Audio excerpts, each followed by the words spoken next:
Bienvenue aux Petites Jasettes pédagogiques.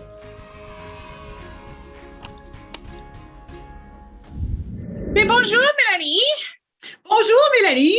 C'est pas un écho! Ça nous a pris 1 an à se rendre ici, finalement, prendre le temps pour collaborer ensemble sur un de nos projets. On a chacun nos projets, chacun de nos côtés. Mais c'est ça, je pensais que tu étais l'invitée parfaite pour la première émission de la 2e saison. Bien, merci. C'est fun d'être avec toi. L'année, elle a passé très vite. Fait que je suis contente d'être ici. Et tout d'un coup, ça fait 1 an déjà qu'on conceptionne des vidéos, qu'on offre ce contenu-là sur les médias sociaux. Ça fait que c'était toute une aventure, mais c'est un projet que j'ai vraiment aimé jusqu'à date. Puis, c'est comme toi avec tes capsules Heights. Moi, je passe en entrevue, mais toi, ça vient de toi. Tu allumes ces caméras-là et tu nous dis ce qui se passe dans ta tête. Donc, comment a été ce processus-là pour toi dans la dernière année? Comment c'est allé? Je pense une des choses qui me vient à la tête, c'est est-ce que je réponds aux besoins des gens? Est-ce que je suis en train de juste faire des vidéos puis je réponds à mon propre besoin ou je parle de moi? Ou est-ce que ça jive avec les gens? Est-ce que je réponds à leurs besoins? Est-ce qu'il y a des sujets que je devrais entamer, que je n'ai pas entamé encore? Fait que ça me donne l'occasion de réfléchir. Puis, tu sais, je suis une femme réfléchie, j'adore réfléchir. Ça fait que ça me nourrit à moi, alors j'espère juste que ça nourrit aux autres. Ouais, que tu donnes. Oui, puis il faut un certain montant de confiance aussi dans nos habiletés, puis dans juste comme des fois, c'est la meilleure vidéo, puis des fois, c'est comme, je sais même pas si je veux la relâcher, celle-là, tu sais, parce que moi aussi, c'est quelque chose qui me surprit dans ce processus-là, c'est tous ces éléments créatifs-là que tu dis, tu sais, comme des petites choses que jamais j'aurais considérées comme mon arrière-plan ou comme des choses comme ça. Tout d'un coup, ça devient comme intentionnel, ça devient planifié, puis de naviguer pour que ça reste authentique. Oui, on veut comme être intentionnel, mais tu ne veux pas perdre cette authenticité-là non plus.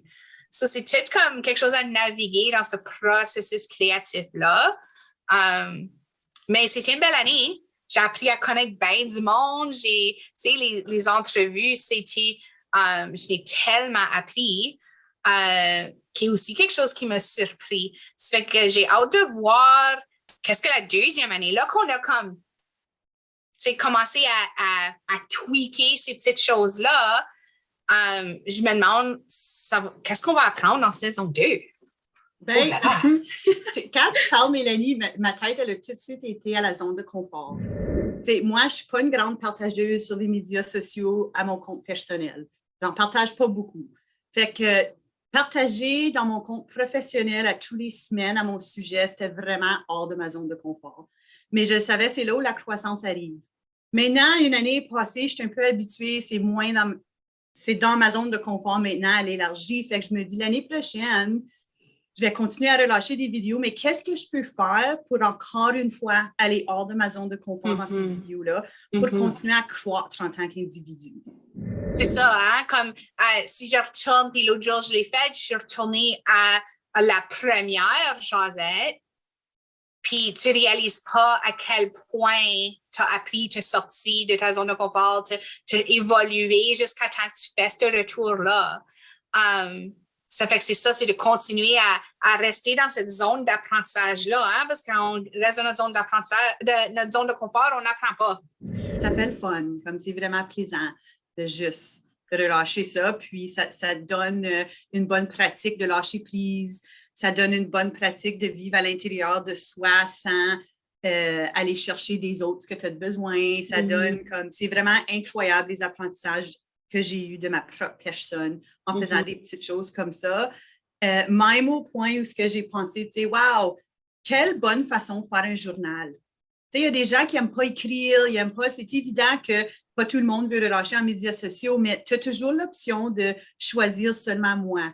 Fait que tu pourrais te faire une banque de vidéos où ce que tu parles de toi, tes pensées, tes plus grands secrets, si tu veux, et juste les garder personnels au lieu d'écrire dans un journal. Parce que quand je revisionne mes vidéos d'un an passé, ainsi de suite, c'est vraiment le fun. Oui. pour ma croissance. C'est un journal, en bout de ligne.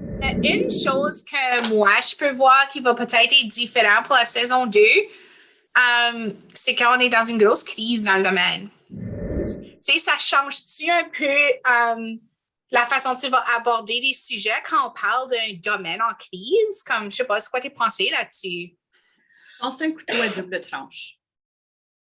Parce que des fois, tu sais, dans la réalité comme c'est là, le personnel travaille de longues heures parce qu'il manque une pénurie. Il y a beaucoup d'absences. Fait qu'il y a un manque de personnel et beaucoup d'absences. Il y a des changements du ministère des lois des parents. Fait qu'un changement consistant où ce que les changements, c'est pas facile à naviguer. Est-ce que c'est vraiment le temps où tu veux entendre des stratégies de bien-être dans tout ça? Ouais. Tu les as de besoin, mais en même temps, tu es comme, c'est pas ma priorité. Dans le but, j'ai pas le temps. L'autre affaire qui continue à revenir, genre, la rétro de participants ou la rétro des gens, parce que j'ai l'opportunité d'avoir quand même des communautés d'apprentissage assez souvent avec des gens du domaine, c'est qu'on ne sait pas ce qu'on a de besoin tout de suite.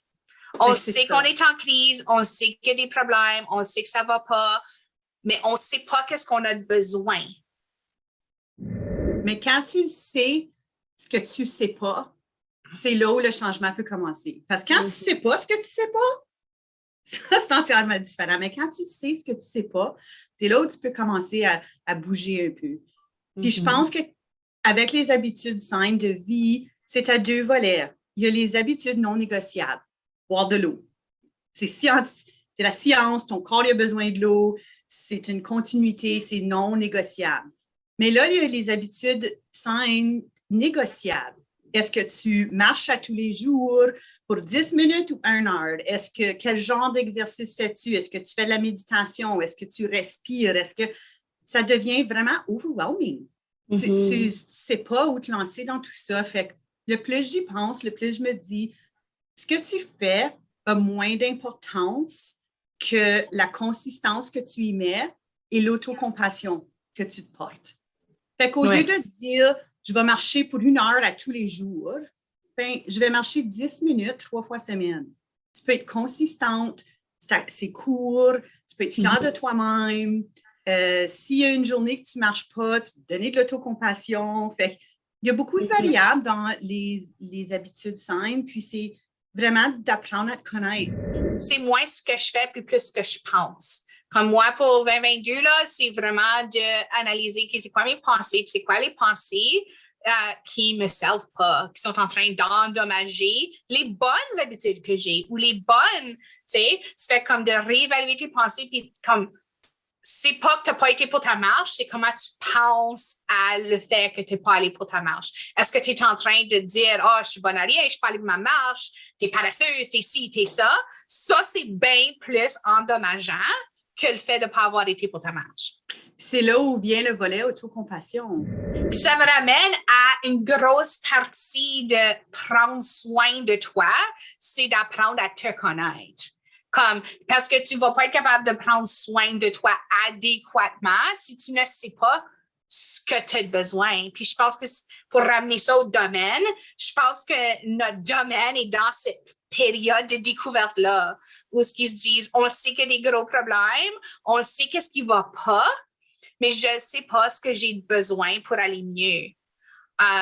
On est en découverte de ça ne marche pas, ça ne marche pas. C'est comme un processus d'élimination. Qu'est-ce qui va fonctionner? Il faut continuer à essayer des choses jusqu'à temps qu'on trouve quelque chose qui marche. Oui, puis c'est vraiment deux choses que les êtres humains portent difficulté, c'est l'inconnu et le changement. Puis c'est ça qu'on est en train de vivre en ce moment. C'est universel que les êtres humains portent difficulté de ces deux choses-là. Ça fait comment pouvons-nous soutenir les professionnels de la petite enfance et leurs entourages dans l'inconnu et dans le changement?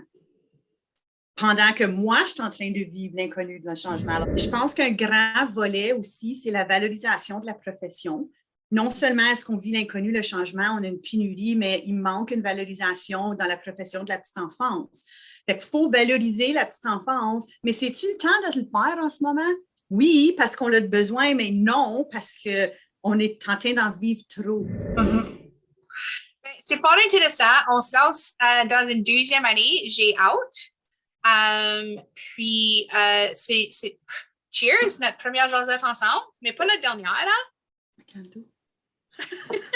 Cheers!